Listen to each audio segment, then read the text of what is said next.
بسم اللہ الرحمن الرحیم۔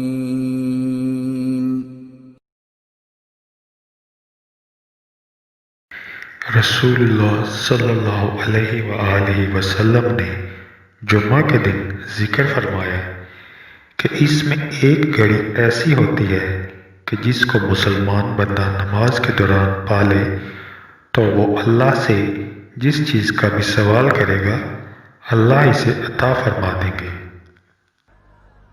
بسم اللہ الرحمن الرحیم۔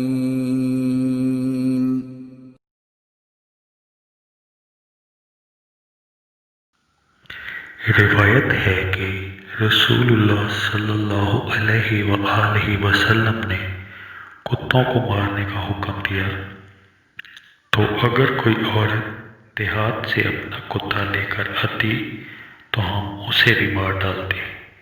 پھر نبی کریم صلی اللہ علیہ وآلہ وسلم نے اس کے مارنے سے منع کر دیا اور ارشاد فرمایا تم پر سیاہ کتا دو نقطوں والا مارنا لازم ہے کیونکہ وہ شیطان ہے۔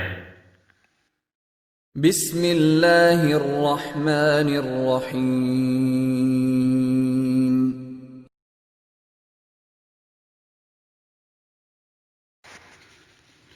محمد بن حاتم سے روایت ہے کہ میں یتیم تھا اور میں اپنے دادا حضرت رافع بن خدیج کی گود میں پرورش پاتا تھا۔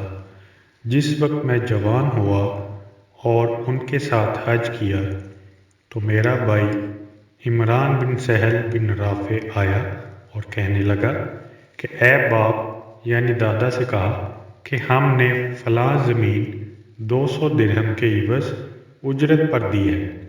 انہوں نے کہا بیٹا تم اس معاملہ کو چھوڑ دو، اللہ تعالیٰ تم کو دوسرے راستہ سے رزق عطا کرے گا، اس لیے کہ رسول کریم صلی اللہ علیہ وآلہ وسلم نے زمین کو اجرت پر دینے سے منع فرمایا ہے۔ بسم اللہ الرحمن الرحیم۔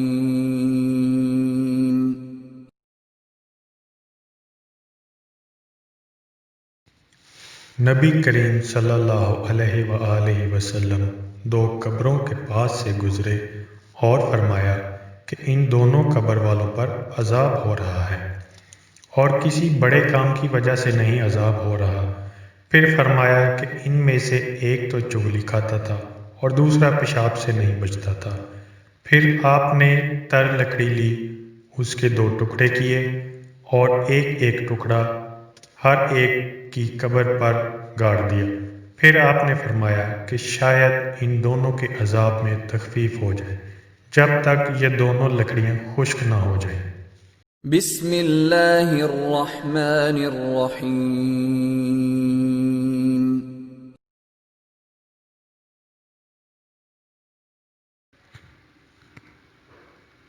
نبی کریم صلی اللہ علیہ وآلہ وسلم نے ایک یہودی سے ایک مدت تک کے لیے غلہ خریدا اور اپنی لوہے کی زرہ اس کے پاس رہن رکھ دی۔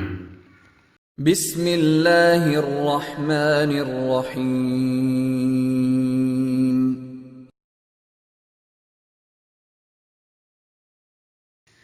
روایت ہے کہ رسول اللہ صلی اللہ علیہ وآلہ وسلم اپنی زوجہ میمونہ کے غلام کی مردار بکری کے پاس سے گزرے۔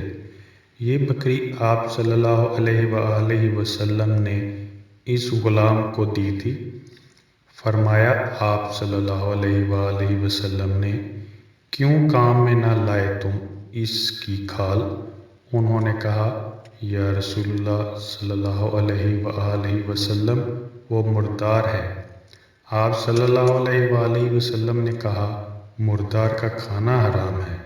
بسم اللہ الرحمن الرحیم۔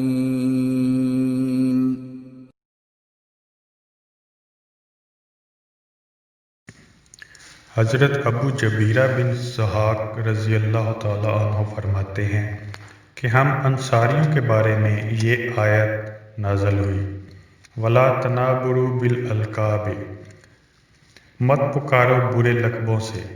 نبی کریم صلی اللہ علیہ وآلہ وسلم ہمارے پاس تشریف لائے۔ ہم میں سے کسی مرد کے 2 نام تھے اور کسی کے 3۔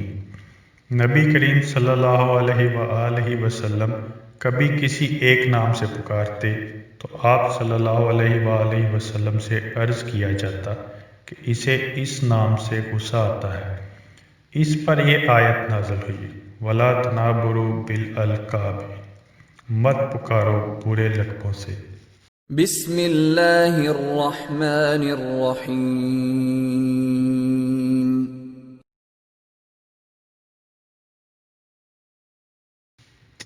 حضرت ابو حریرہ رضی اللہ تعالی عنہ سے روایت ہے، انہوں نے بیان کیا کہ رسول اللہ صلی اللہ علیہ وآلہ وسلم نے فرمایا کہ جو شخص اللہ اور قیامت کے دن پر ایمان رکھتا ہے تو اس کو چاہیے کہ اچھی بات کہے ورنہ خاموش رہے، اور جو شخص اللہ اور آخرت کے دن پر ایمان رکھتا ہے وہ اپنے پڑوسی کو تکلیف نہ دے، اور جو شخص اللہ اور یوم آخرت پر ایمان رکھتا ہے اس کو چاہیے کہ اپنے مہمان کی مہمان نوازی کرے۔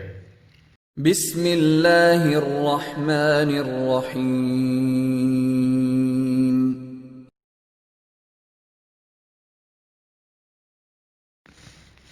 حضرت سلیمان رضی اللہ تعالی عنہ سے روایت ہے کہ رسول اللہ صلی اللہ علیہ وآلہ وسلم نے فرمایا، تمہارا رب بڑی شرم والا اور بڑے کرم والا ہے، اس کو اس بات سے شرم آتی ہے کہ اس کا کوئی بندہ اس کے آگے ہاتھ پھیلائے اور وہ اس کو خالی لوٹا دے۔ بسم اللہ الرحمن الرحیم۔